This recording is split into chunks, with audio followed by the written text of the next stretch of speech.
You know those moments when you know what to do, you know how to do it, but you just aren't doing it? And you're not just feeling stuck, you're also frustrated watching yourself hesitate.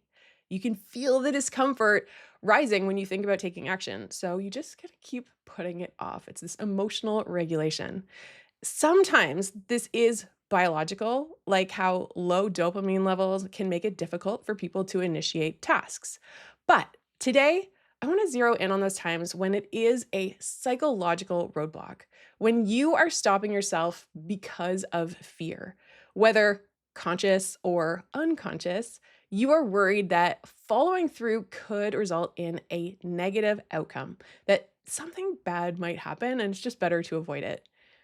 You have heard the term limiting belief before, and maybe that term makes you want to roll your eyes, but at the core, I think this term actually sums it up really, really well.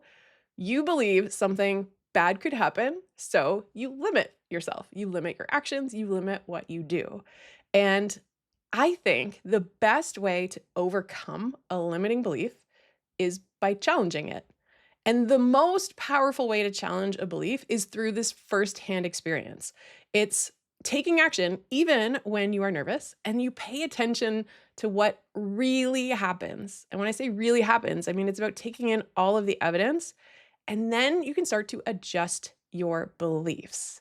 Now, if you've ever heard yourself say, "Oh, that wasn't as bad as I thought it would be," or maybe, "I can't believe I've put this off for months and it actually only took a few minutes." You feel maybe a little bit sheepish. Then you have experienced what happens when you push past your comfort zone, you do it anyway, and you realize you're still okay. Things are still okay. That makes it easier the next time you need to take action, and the next time, and the next time. This is rewiring your brain, changing your mindset, and adjusting those beliefs that make it easier for you to take action. But here's the but. Pushing yourself outside your comfort zone is so much easier said than done. And people saying, "Just do it, even if you're scared." That might be difficult advice for you to follow. You're hesitating for a reason.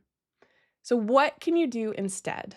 And is there advice that might feel a little bit easier for you to follow? And I think so. This is something that I do, and I want to share it with you. And the premise is fairly simple. The next time you notice yourself hesitating, I want you to think of somebody else. Specifically, someone else who doesn't hesitate on taking action for the thing you're avoiding doing right now. For example, if you are hesitating to pitch your ideas at work, who do you work with who freely pitches their ideas and doesn't hold back? Or maybe someone you used to work with but don't work with anymore. Or if you're hesitating to publish content online, put it out into the public, who do you see freely publishing their content? And it doesn't actually matter if you know them personally or you just simply know of this person.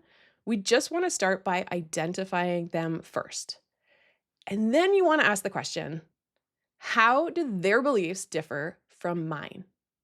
How do they see the world differently from me that enables them to act freely? Now, just I want to put a little side note, a little caveat is that you are making assumptions here. One, you cannot actually get into their brain. You are guessing how their beliefs differ or how they see the world differently from you. And they may not actually feel that free or fearless inside, but they are taking action regardless. So, either way, you should be able to come up with some sort of answer of how they think or believe things that are different from you. And what thoughts are they having when they are about to take action? What are they believing that is different in those moments than you are? And then I want you to try it on. And when I say the word try it on, that might sound a little funny. And in fact, when I ask myself these questions, because I do, this is I call it a trick, but really it's a strategy for trying to change my mindset. I like to think about glasses. And no, not the kind that you drink with, but the kinds that you actually wear on your face. And so, an example, I've got some glasses. If you're watching the video version, if not, you can picture myself with a pair of glasses. I use these for distance.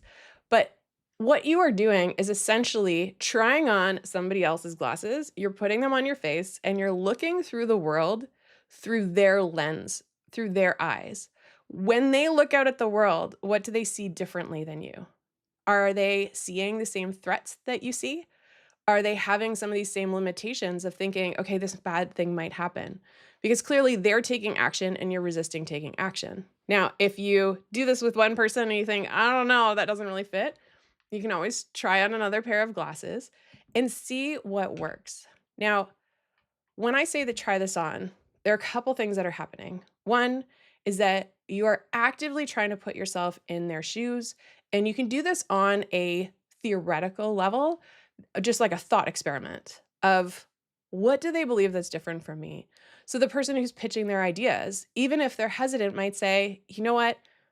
Having my idea said is more important than the hesitation, and that it's okay to be rejected because I know that not every pitch is going to get through, but I have to say them if I want to even experience this. And if you are not, say, pitching, and I'm just going with this example, you might be hesitant to say, well, I don't want to pitch because I might be rejected. And maybe that's a statement on me. And maybe people are going to see this as a reflection of me and my value at work. Whereas the other person might say, not every idea is going to be taken up, but I'm going to work on it. I'm going to try anyway. And if they reject it, they're rejecting the idea. They're not rejecting me.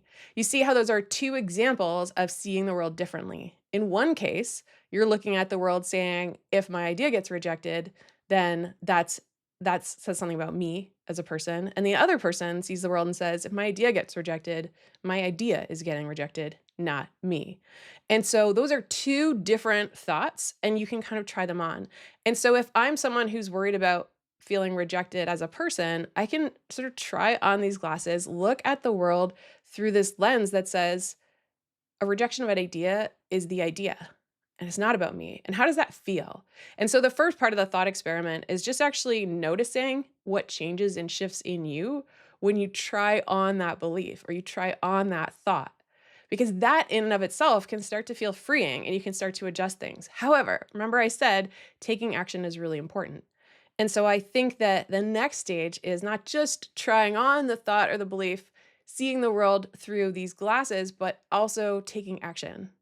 And I've heard people say that it can be really powerful to sort of adopt a persona or to have an alter ego. I think I saw a speaker, I'm blanking on his name at the moment. If you remember, let me know. And it's all around this idea of having this alter ego, and that person can show up. And so in the same way, putting on someone else's glasses and saying, what would it be like to act like them? And so maybe I step into the room ready to pitch, trying this on and see what happens.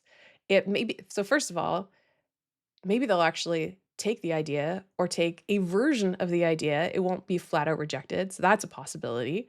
The other thing is, if they don't like it, maybe I can get feedback and find out what I can do differently next time. And then I can also remember that it is the idea.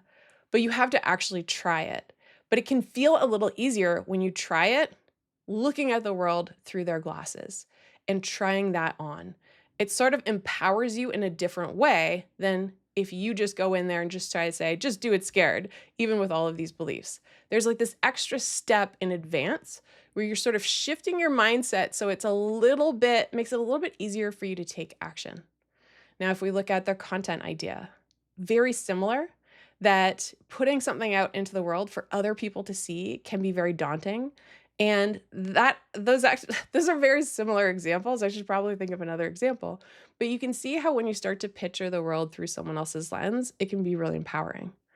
And what you're going to do the next time you're hesitating is not just think about how this person differs, actually try on the thought, try on the belief, and then take action.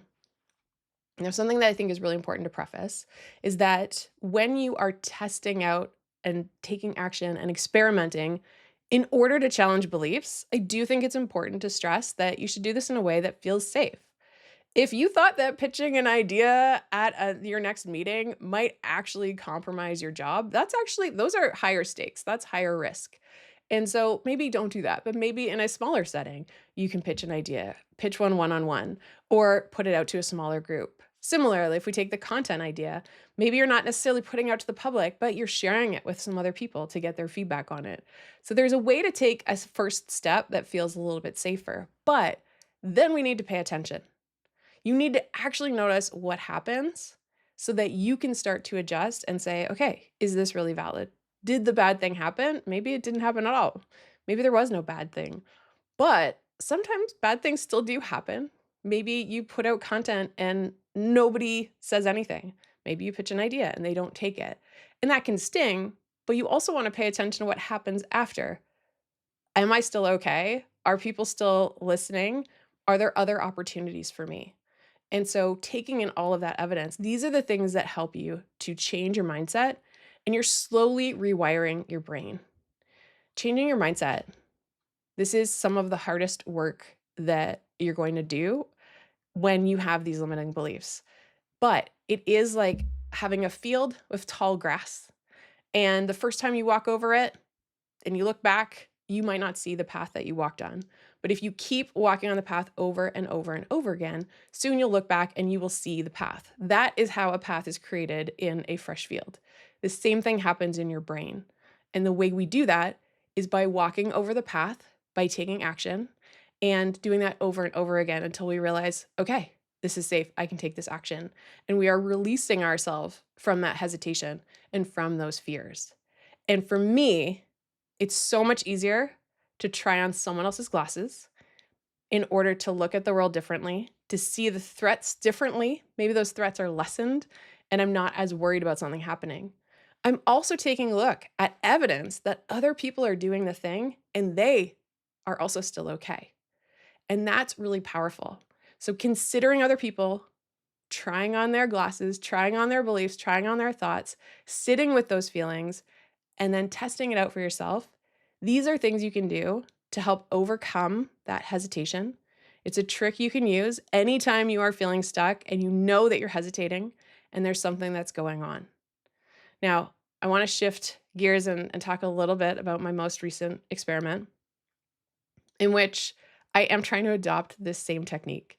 And I have been talking in the last week or two around this idea of content. It's just something that me as a business owner who has decided to put out public content like right now, I struggle sometimes with my consistency. And no, not because I maybe am off for a week because I caught a cold, but because I haven't found that pattern and I tend to swing like a pendulum and kind of go all or nothing. And I'm trying to find that middle ground. And what I have observed over the last couple of weeks is that while I find it really easy to identify, let's say, a cadence of saying, okay, I think I could reasonably put out, say, 2 to 3 posts a week without burning out, without feeling like I can't maintain this. What I am struggling to find is the right mindset around when I create this content, what type of content I want to create, and also who am I specifically talking to? And I think that's challenging for me as somebody who kind of wants to help everyone. And I'm talking about work that can help so many different people. But I recognize that it really helps for me to want to narrow down and say, okay, who can I picture helping? And so one of the things I've committed to doing this week, and I do have accountability. I'm a big fan of accountability. And one of the things I have said is that by the end of the week, I really want to zero in on that identity, that person, and give them a name. If you're not familiar, this is the idea of creating a persona in your work, of being able to picture the person you're talking to. And I've sort of gotten halfway there, but I always kind of stall. And if I'm going to be kind of meta for a while, I think that this is a psychological roadblock of worrying that if I sort of land and decide on a persona, that maybe I'll feel trapped. What if I chose the wrong persona? What if this is not the way to go? What if my content, what if I don't like what happens? And so there are some reservations and I can feel them happening. So by tapping into accountability and having said next week, I'm going to report back to this group whether I actually created one or not. And I'm saying it here. So I'm adding on an extra level of accountability. But that is one of the things I want to do. I think it'll make it much easier for me to actually create a plan of what am I saying and who am I talking to when I post online. Who is that person that I'm creating this content for? And that doesn't mean that other people can't enjoy the content, but it will make it easier, I think, for me to have that regular cadence and have that clarity of who it is I'm talking to. So those are some of the things I'm working on right now with this experiment. And I'm also spending a little bit more time on actually trusting the algorithm. And without getting too much into detail, I thought I was doing this amazing thing by hacking Instagram. And if you tap, now this doesn't work for everyone, but if you open Instagram and you tap on Instagram at the top, it will actually let you see just people you're following. And that to me felt like the good old days of I just want to see the people I've chosen to follow and I don't want to see anyone else. And recently I've been challenging this assumption that that's the way to go and allowing myself to let the algorithm choose some content I want to see because I am starting to notice that I'm getting exposed to new types of content, new creators, people who are actually inspiring me. I always like to be careful about how much time I'm spending online, and I know the algorithm is designed to pull you in and really suck you in. So I do use timers and I try to limit that time. But that is one of the things that is helping me to think about how I can create content and maybe actually feel inspired and excited about it again instead of simply falling into old patterns over and over again. So that's a little update on my current experiment that I've got going on. But I hope that today's episode is giving you this framework or this trick, this little thing that you can do of trying on somebody else's glasses, putting on their beliefs, putting on their thoughts. How does that feel? And then actually trying something with that in mind. And if you do try it, let me know. I do think that by making these small changes, adjusting your mindset, this is definitely one of the things that can help you to have lasting momentum.